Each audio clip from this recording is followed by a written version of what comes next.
Good morning. We have been learning about English grammar for quite some years now. We have learned about 8 parts of speech, such as noun, pronoun, verb, adjective, adverb, preposition, conjunction, and interjection. So let me ask you one question.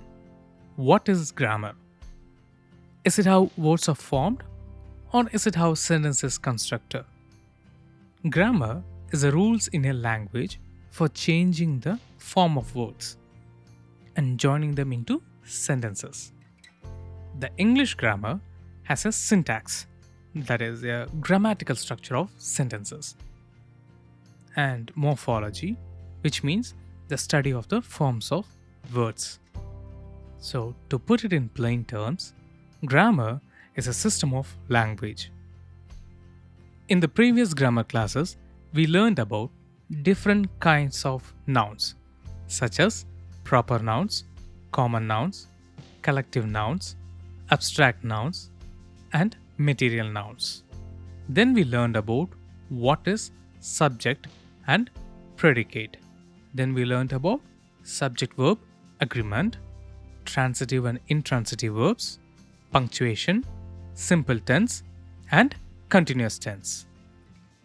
In this class, we will be learning about modals and perfect tense. What is modal? Modals or modal verbs are auxiliary verbs, that means helping verbs, and they cannot work alone and must work along with the main verb. Modal verbs used to show ability, certainty, probability, or possibility, and for seeking permission and making request. The one important thing that you need to keep in mind is modals do not change form, and if the form is changing, they are called semi-modals, which you will be learning in a later time. Now let's discuss about the 9 modal verbs. The first and second one are can, could. It expresses ability or capacity. For example, I can swim across the river. It tells about the person's ability to swim. Can you lift the box? Does he or she has a capacity to lift the box? Our team could win the volleyball match tomorrow. It expresses the ability of the team. These modal verbs can also be used to express permission. For example, can I borrow your PlayStation? Third and fourth one are may, might. These modal verbs expresses probability or possibility. So what is a probability? It's the level of possibility of something happening or being true. For example, it happens 8 out of 10 times or 5 out of 10 times. So this is called probability. So then what is possibility? It is a chance that something may happen or be true. I'll give you some examples. Can this be true? This is an example for probability. It can either be true or untrue. It may rain tomorrow. This is an example for possibility of that event occurring tomorrow. The rain might have stopped by now. I thought he might be at home. These modal verbs can also be used to seek permission. For example, may we drop you at your school? That's an example for permission. Now the fifth and sixth one, shall, should. These modal verbs are used to express pure future, that is, futurity. For example, I shall be 11 by next birthday. It's a pure future. And it can also be used to express obligation and necessity. For example, we should obey the laws. We should talk to him. These are examples for the obligation and the necessity. Now the seventh and eighth one are will, would. These modal verbs are used to express future time, prediction, and willingness. For example, the next Olympic Games will be in Paris. This is in future time. Water will freeze at 0 degrees Celsius. This is in prediction. I will help you. This is the willingness. These modal verbs can also be used to express commands, offers, and invitation. For example, would you like to have another cup of coffee? This is an offer. Now, the last one, must. This modal verb is used to express necessity, compulsion, obligation, and deduction. So, what is an obligation? It's something you must do. So, then what is deduction? Deduction means you reach a conclusion by thinking about the known facts. That is called deduction. That's how you deduce things, right? So, for example, we must obey the laws. We must keep calm. He has many accidents. He must be a careless driver. So, the last sentence is the deduction. Now, please turn to page number 63. Section A. Read these dialogues and tick the correct modals.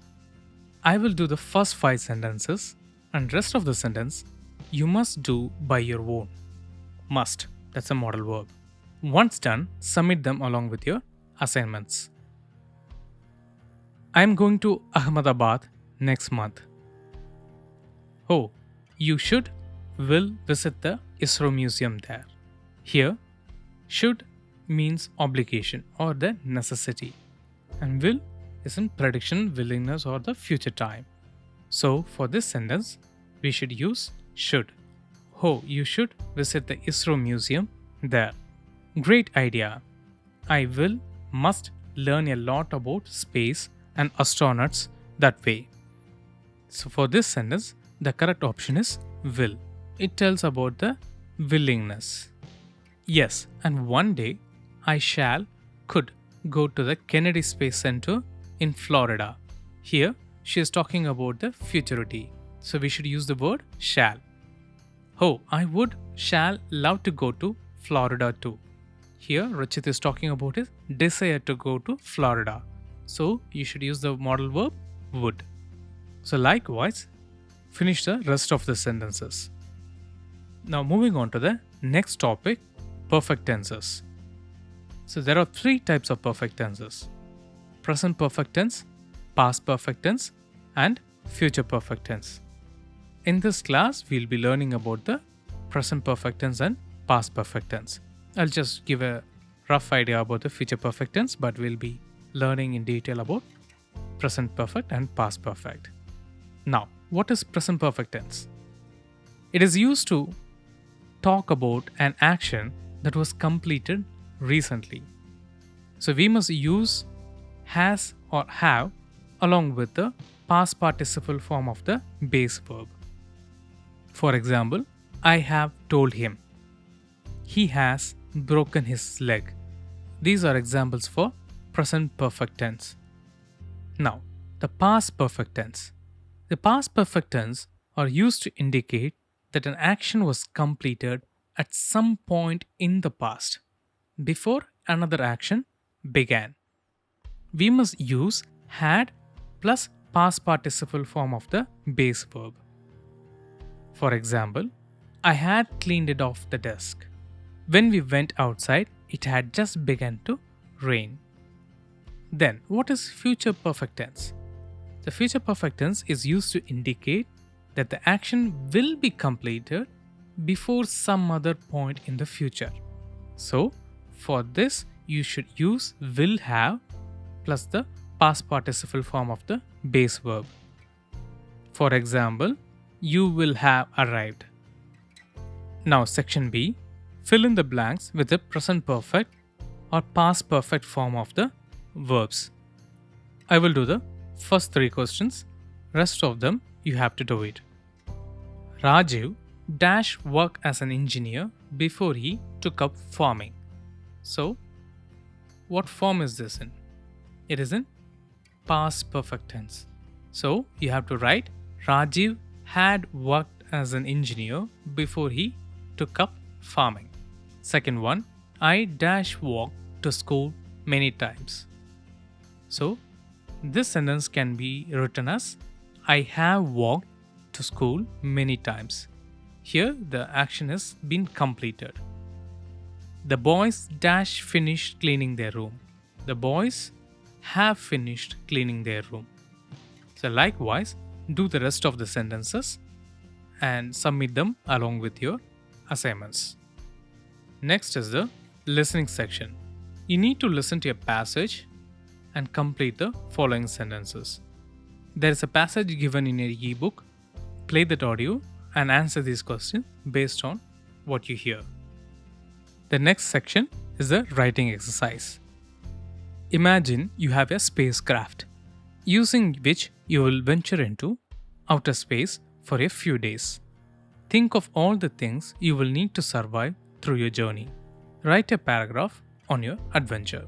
You are given some hints below, like food storage system, oxygen generator, water generator, garbage disposal, how to stay fit, use of sleeping bags. And you are given the first 2 lines of the paragraph. You have to build from there on. This is an exercise for paragraph writing. So, what is a paragraph? So, paragraph is a collection of sentences, okay, all related to a central topic or idea or theme. Here, you going to outer space is the theme. And what are the things that you are thinking about in your travel? So, the paragraph you are asked to write is a narrative style paragraph. It's a fictional paragraph. So, to write a good paragraph, you need to follow following rules. So, each paragraph must deal with one idea or topic and with no more than one. So, here you traveling to outer space is the one idea. That's what we are going to talk about. Second, you have a topic sentence. That means it starts with a topic sentence.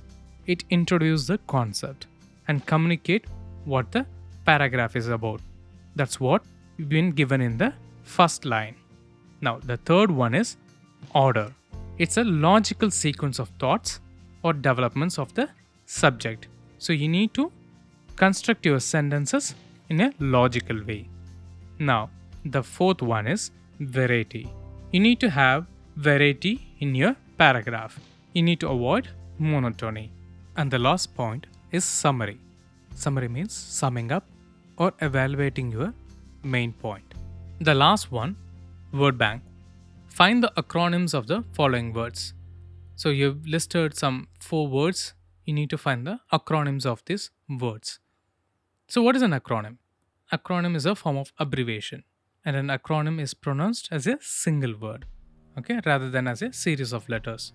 For example, CPU is not an acronym. It is an initialism, where you read it as a series of letters. But NASA is an acronym for National Aeronautics and Space Administration, and you read it as a single word. And acronyms are all written in capital letters to distinguish them from ordinary words. Now, I want you to find the acronyms for the following words: NASA, ISRO, UNICEF, UNESCO, laser, newspaper. Once you are done, please upload the answers along with your assignments. We have come to the end of the class. Please write down the answers in your notebook and submit them along with your assignments. It was good to share the class with you all. Let us meet in the next class and explore more. Till then, adios.